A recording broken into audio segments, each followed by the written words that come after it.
we're doing things that you can't see. We're testing the blood, and so you can't necessarily see that from the outside.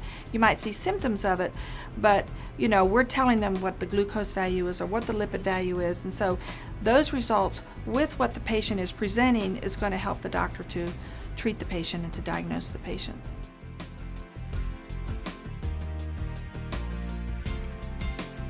One of the reasons I chose this field is it's a very marketable position. I mean, pretty much any place you move is going to have doctor's office, laboratory, hospitals, so that I would always be able to find a job.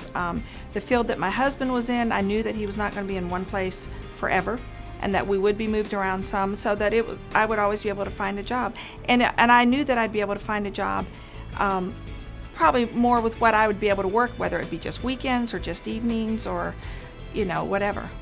Well, of course, in high school, you're going to be on the definite science and math track.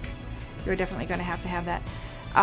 Pretty much the classes that you're going to take in, whether it's a 2-year program or a 4-year program, science-wise is going to be about the same. It's just that in the 4-year program, you have all your core basic classes that you're going to take that give you that 4-year degree instead of a 2-year degree.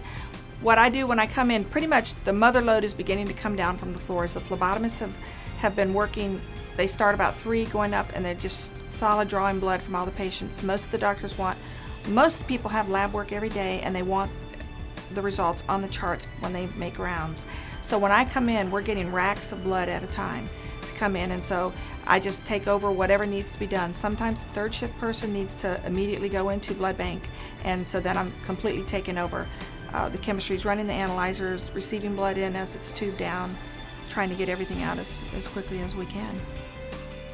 Well, there's a lot of things in the laboratory that are definitely needed. In hematology, for example, what they're doing is they're counting the cells, red cells, white cells, platelets. In doing this, they can look at it, they can tell abnormal cells, and that helps diagnose leukemias or anemias.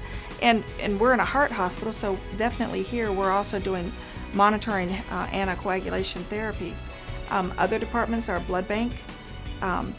What they would do in blood bank, they would take the blood and they are typing it, doing the ABO and RH typing. They're doing antibody testing to see so that they can prepare blood products to give to patients.